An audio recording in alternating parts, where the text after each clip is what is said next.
विराटगढ़ नाम का एक शांत पहाड़ी राज्य था, जहां हवा में मिट्टी की खुशबू बसती थी, खेत हरे थे, नदी नीली थी और लोग सरल जीवन जीते थे।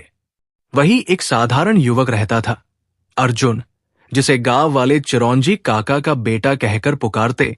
सीधा सादा, मेहनती, मगर आंखों में चमक मानो किस्मत उसकी पीठ पर हाथ रखे बैठी हो। जैसे किसी अनजाने सफर का बुलावा भीतर ही भीतर जागता रहता। हर सुबह वो कुएं से पानी भरकर खेत जाता, फसल संभालता, मां के साथ बाजार में अनाज बेचता और रात को थका शरीर लिए आंगन में बैठकर तारों को देख सोचता कि क्या जीवन सिर्फ इतना ही है या कहीं कुछ उसके लिए भी लिखा है। अक्सर उसे लगता कोई अदृश्य आवाज पुकार रही है, जैसे मन में कोई गूंजती फुसफुसाहट, तू सिर्फ एक साधारण किसान नहीं, तेरी पहचान छिपी है। पर वो इसे एक भ्रम मानकर भूल जाता। लेकिन एक शाम सब बदल गया। सूरज केसरिया होकर ढल रहा था।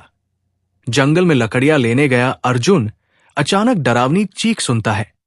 वो आवाज ऐसी थी मानो कोई अंतिम सांसों पर झूलता मदद मांग रहा हो।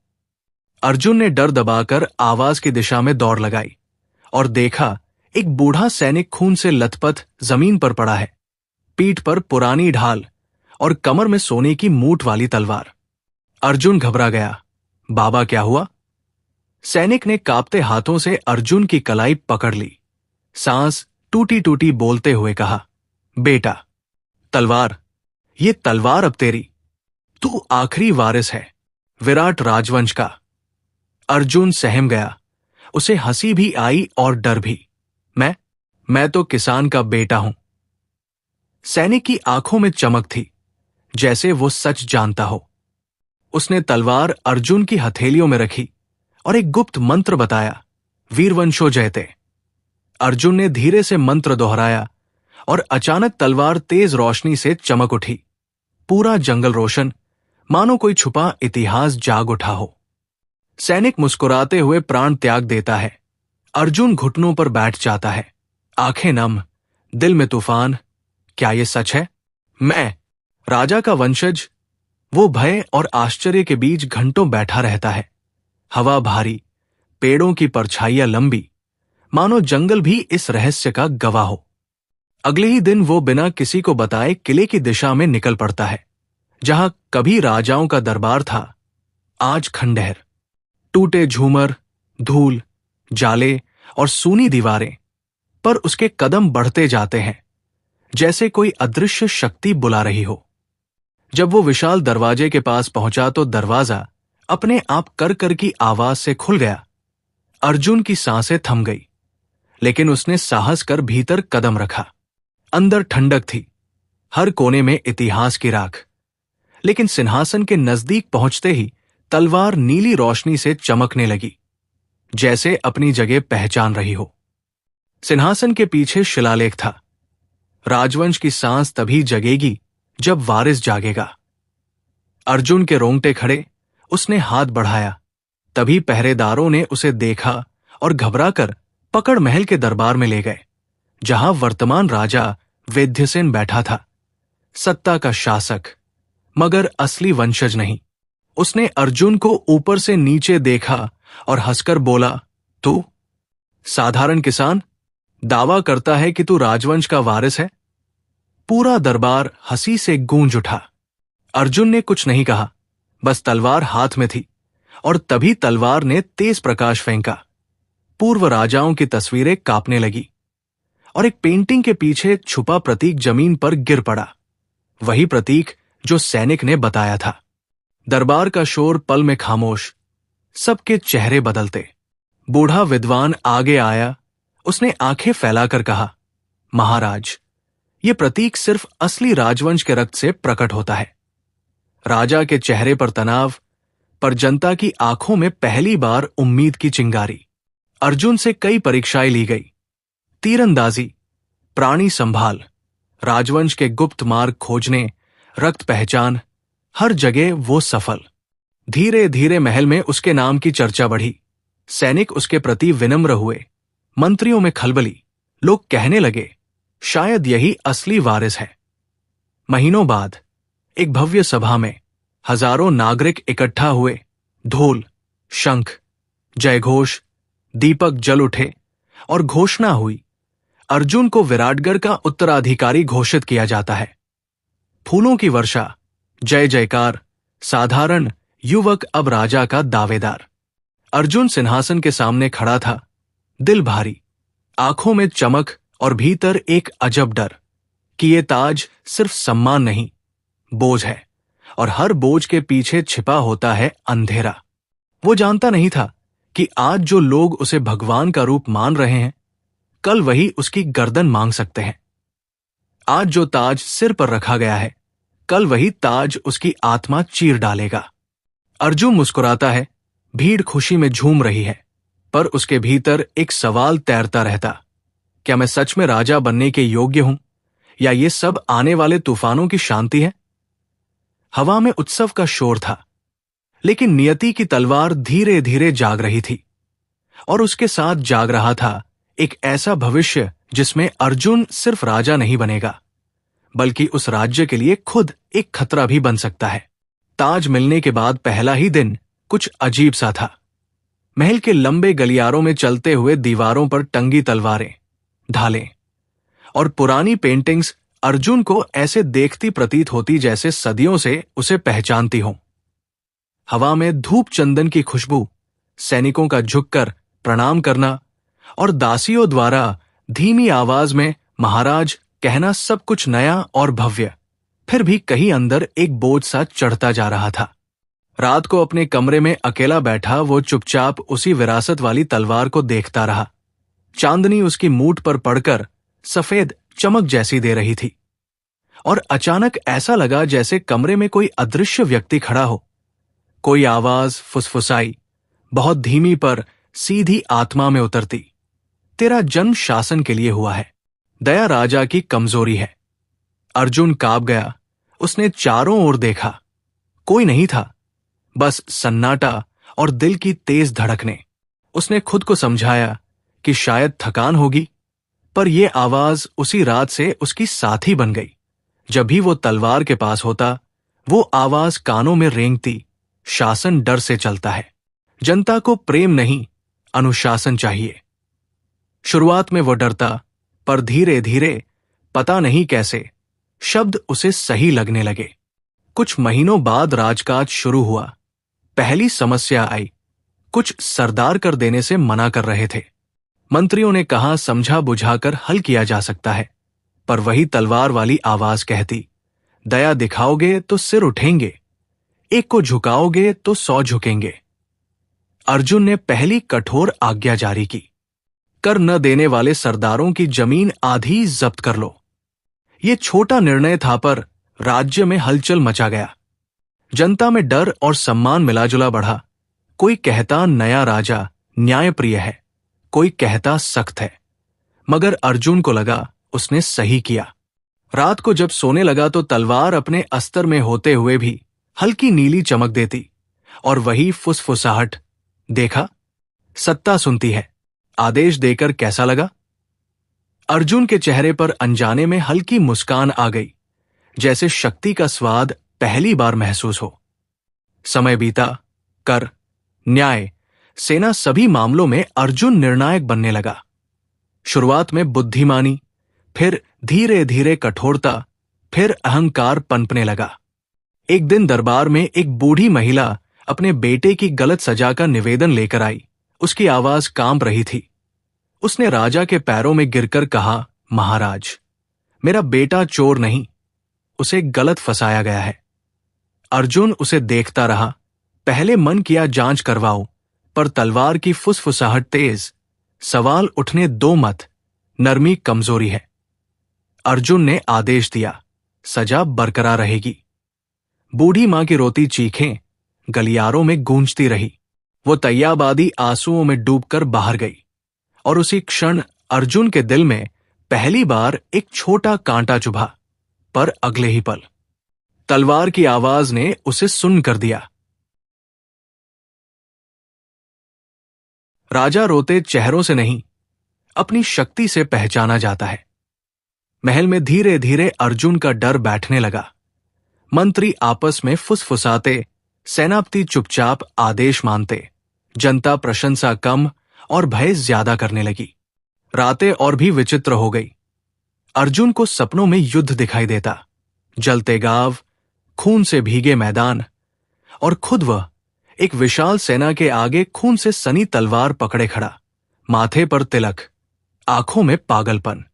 ये सपना बार बार आता, हर बार और ज्यादा भयावह। एक रात तो उसने सपना देखा कि वो इसी राज्य के लोगों पर वार कर रहा है और तलवार हंस रही है। यही है सच्चा शासन। अर्जुन पसीने में भीगा उठा, उसे लगा पागल हो रहा हूं, पर तलवार धीरे धीरे उसका मन निगलती जा रही थी, अवचेतन पर कब्जा करती हुई। धीरे धीरे राज्य में विरोध के स्वर उठने लगे। किसान बोले कर बहुत बढ़ गया है। कुछ जगह विद्रोह की फुसफुसाहट सुनाई देने लगी। पहले का विनम्र अर्जुन शायद उनकी बात सुनता, समाधान खोजता, पर अब वो सिंहासन पर बैठकर एक अलग ऊंचाई महसूस करता था, जैसे सब उसके नीचे हो, वो ऊपर। मंत्रियों ने चेतावनी दी कि जनता में असंतोष बढ़ रहा है, पर अर्जुन गरजकर बोला, मैं राजा हूं, मेरी आज्ञा ही कानून। ये वही अर्जुन था जो कभी खेतों में नंगे पांव घूमता था, पर अब पांव जमीन पर कम और ताज में ज्यादा थे। इसी दौरान महल की पुरानी लाइब्रेरी में एक बहुत प्राचीन ग्रंथ मिला, जिसमें लिखा था, विरासत की तलवार आशीर्वाद भी है और श्राप भी, जो राजा को महान भी बना सकती है और विनाश का कारण भी। साथ ही एक डरावनी पंक्ति, जो तलवार को सुनने लगे वो खुद को खोने लगे। अर्जुन जब ये पढ़ रहा था तभी तलवार फिर चमक उठी, जैसे शब्दों का विरोध कर रही हो। उसने किताब का पन्ना बंद कर दिया। दिल में कहीं डर जागा, पर आवाज ने फुसफुसाया, डर तुझे कमजोर बना देगा, राज्य तेरे बिना अराजकता में गिर जाएगा। अर्जुन ने गहरी सांस ली और तलवार उठा ली। डर फिर दब गया। कुछ महीनों बाद विद्रोह खुलकर सामने आया। कुछ इलाकों में कर न देने की घटनाएं बढ़ी। जनता महल के आदेशों पर सवाल उठाने लगी। पहले अर्जुन इन आवाजों को समझने की कोशिश करता था, पर अब वो गुस्सा हो जाता। उसे लगता उसकी सत्ता चुनौती में है। धीरे धीरे वो अपने पुराने दोस्तों से भी दूर हो गया। गांव के लोग जिनके साथ वो खेला था, उनकी आंखों में डर देखकर वो विचलित होता, पर तलवार उसे शांत कर देती। राजा का दिल नरम नहीं होना चाहिए। एक रात उसने अकेले में आईने में खुद को देखा। ताज चमक रहा था, पर आंखों में वही मासूमियत नहीं, अब उनमें हल्की क्रूरता और थकान थी। तलवार उसे पुकार रही थी, धीरे धीरे, सम्मोहित की तरह। अर्जुन, दुनिया झुकती है ताकत से। अगर राज्य तुझसे डरना बंद कर दे तो ताज भी खो जाएगा। अर्जुन खामोश, पर भीतर संघर्ष। उसे अपने पुराने दिन याद आए। मां की रोटियां, गांव का हंसना, मजदूरी की थकान, लेकिन दिल शांत। अब सोना, महल, शक्ति थी पर शांति नहीं। मन चीखता, पर आवाज गहरी होती जाती। अगले दिन विद्रोहियों को पकड़कर दरबार लाया गया। वे बस आम लोग थे, गरीब किसान, कुछ व्यापारी, जिन्होंने केवल कर कम करने का निवेदन किया था। अर्जुन ने लंबी सभा बिठाई। सभी निगाहें उस पर, जनता उम्मीद में कि शायद आज राजा सुन ले। पर तलवार का प्रकाश बढ़ गया, आवाज तेज, उन्हें उदाहरण बनाओ। तब कोई सिर नहीं उठाएगा। और अर्जुन ने आदेश दिया, इन सबको कोड़े लगाकर कैद कर दो। दरबार सन्न, जनता की निराश चीखें बाहर तक गूंजी। ये निर्णय था वो मोड़ जब लोग राजा से डरने लगे, प्रेम से नहीं। रात को अर्जुन बालकनी से राज्य को देख रहा था। टिमटिमाते दिए, शांत गलियां, पर भीतर तूफान। हवा में ठंड, तलवार पीछे रखी हुई, फिर भी वो महसूस कर सकता था वो आसपास है, जैसे परछाई की तरह। आवाज फिर आई, पर इस बार उसमें मिठास नहीं, आदेश था, राजा, ये बस शुरुआत है। असली शासन खून मांगता है। अर्जुन की आंखों में एक क्षण को भय चमका। उसने तलवार की ओर देखा और धीरे से बोला, मानो किसी अदृश्य सत्ता से संवाद कर रहा हो, क्या मैं सही कर रहा हूं? तलवार चुप रही, पर उसकी नीली झिलमिलाहट ने उत्तर दे दिया। उस रात अर्जुन पहली बार मुस्कुराया, लेकिन वो मुस्कान वैसी नहीं थी जैसी गांव के दिनों में थी। अब उसमें सत्ता का स्वाद था, पागलपन की हल्की गंध। अर्जुन अब सिर्फ राजा नहीं रहा था, वो धीरे धीरे सिंहासन का बंदी बन रहा था। दिन बीतते गए और अर्जुन की सत्ता गहरी होती गई। उसके आदेश कठोर, आवाज भारी और निर्णय तेज तलवार की तरह। अब वो स्वयं तय करता कौन जिएगा, कौन सजा पाएगा। मौन दरबार, झुके मंत्री, सब उसके सामने कांपते, पर इस शक्ति के पीछे एक डर भी पनप रहा था। पूरे राज्य में विद्रोह की चिंगारी अब अंगार बन चुकी थी। गांव गांव में राजा के खिलाफ धीमी आवाजें, और वो पुरानी बूढ़ी औरत जिसने दरबार में रोकर न्याय मांगा था, वही अब विद्रोहियों की नेता जैसी दिखने लगी। लोग उसके पीछे खड़े होते गए और कहते, पहले हमारा अर्जुन राजकुमार था, अब राक्षस राजा बन गया है। ये शब्द अर्जुन के कानों में हवा बनकर घुसे। उसका दिल चुभा, पर तलवार की आवाज और भारी होकर बोली, अगर उन्हें चुप न किया तो वे तुझे गिरा देंगे। एक रात अर्जुन को खबर मिली कि हजारों लोग महल के बाहर जमा हैं। मशाले, डंडे, क्रोध से भरी आंखें। वे नारे लगा रहे थे, हमें न्याय चाहिए, हमें आजादी चाहिए। सिर्फ आवाज नहीं, तीखा तूफान था। महल के बुर्ज हिलते लगे। अर्जुन ने कक्ष से बाहर झांका। समुद्र जैसा जनसमूह, एक धड़कन के लिए वो वही पुराना अर्जुन बन गया। वही लड़का जो खेतों में पसीना बहाता था, जिसे गांव वाले अपना कहते थे, मगर पीछे तलवार मेज पर रखी चमक रही थी जैसे अंधेरी आंखें उसे देख रही हों। अर्जुन उसके पास गया, हाथ बढ़ाया। तलवार गर्म लग रही थी, जैसे जीवित हो। उसी पल आवाज स्पष्ट, तेज, आदेश जैसी, सेना भेजो, उन्हें कुचल दो, यही राजधर्म है। अर्जुन के मन में युद्ध शुरू। दिल कहे, इनमें वो भी है जिन्होंने मुझे राजा बनाया। मेरी जनता है, पर आवाज चिल्लाती, तू राजा है, डर दिखाना पड़ेगा। अर्जुन का माथा पसीने में, वो सिंहासन पर बैठा जैसे खुद से भाग नहीं पा रहा था। अचानक उसे सपना याद आया, वही सपना जिसमें वो लोगों पर वार कर रहा था। तलवार हंस रही थी और उसने खुद को वही खड़ा देखा। हां, वही दृश्य सच के करीब। उसने सेना बुलाने का आदेश पैरों में कांपते स्वर में दिया, सेना बाहर जाओ, भीड़ को तितर बितर करो। आदेश निकलते ही जैसे भविष्य मुहर बन गया। सैनिक निकले, जनता डरकर पीछे हटी। फिर कोई पत्थर उछला, तीर चला, चेहरा कट गया एक सैनिक का। बस इतना ही चाहिए था। टकराव भड़का, सेना ने धावा बोला। लोग चीखते, भागते, बच्चे रोते, आग फैलती। महल की सीढ़ियों पर लाशें गिरने लगी और अर्जुन ने बालकनी से वो दृश्य देखा। उसका राज्य उसके ही हाथों जल रहा था। उसी क्षण उसके अंदर की नींव हिली, घुटने कांपे, सांस भारी, दिल टूट गया। मैं क्या बन गया? वो अपने कमरे में दौड़ा, तलवार उठाई, उसे जमीन पर पटका, पर तलवार धातु नहीं। जैसे जीवित लौटकर उसकी ओर घूमी, जैसे जोर से फुसफुसाई, तू मेरा है राजा, मेरा। अर्जुन की आंखें नम, चिल्लाया, मैं राजा जनता के लिए बना था, न कि जनता को मारने के लिए। तलवार चमक उठी, अंधेरा कमरा नीला हुआ। एक परछाई उभरी जैसे प्राचीन योद्धा की आत्मा। भारी आवाज में बोली, हर शासक डर से टिकता है, प्रेम से नहीं, और तूने मुझे चुना है। अर्जुन ने कांपते हाथों से पूछ लिया, अगर मैं गलत रास्ते पर हूं तो नियति क्या चाहती है? परछाई शांत हुई। एक क्षण को प्रकाश नरम, आवाज बदली। असली राजा वो नहीं जो जीतता है, बल्कि वो जो अपने अहंकार को मार सके। अर्जुन जैसे भीतर से टूट गया। बाहर चीखें और धुआं, लोग मर रहे थे। वो समझ गया कि ये युद्ध अब सिंहासन और जनता के बीच नहीं, खुद उसके और उसके अहंकार के बीच है। वो तलवार को उठाकर महल की सीढ़ियों पर आ गया। भीड़ घायल, सैनिक थके, हवा में राख। अर्जुन ऊंचाई पर खड़ा चिल्लाया, रुको। सबकी निगाहें उस पर, तलवार चमकदार, अर्जुन ने एक लंबी सांस ली और आंखों से आंसू गिरे। तुम सब सही हो। राजा वो नहीं जो डर से राज करे।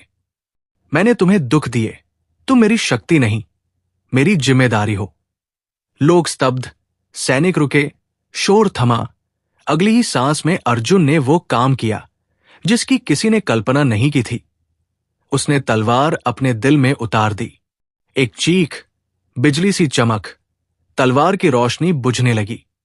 मानो श्राप टूट गया हो। तलवार जमीन पर गिरते ही साधारण धातु बन गई। अर्जुन धरती पर गिरा। लोग उसकी ओर भागे।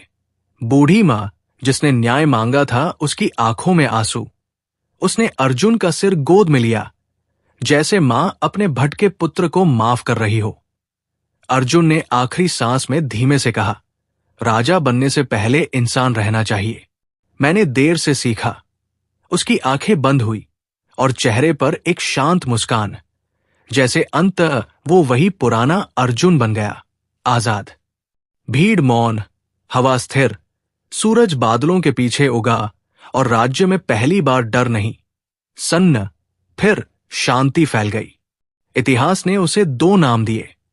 राजा अर्जुन वीरवंशी, जो साधारण लड़का था, राजा बना, और अंत में राजा नहीं, इंसान बनकर मरा।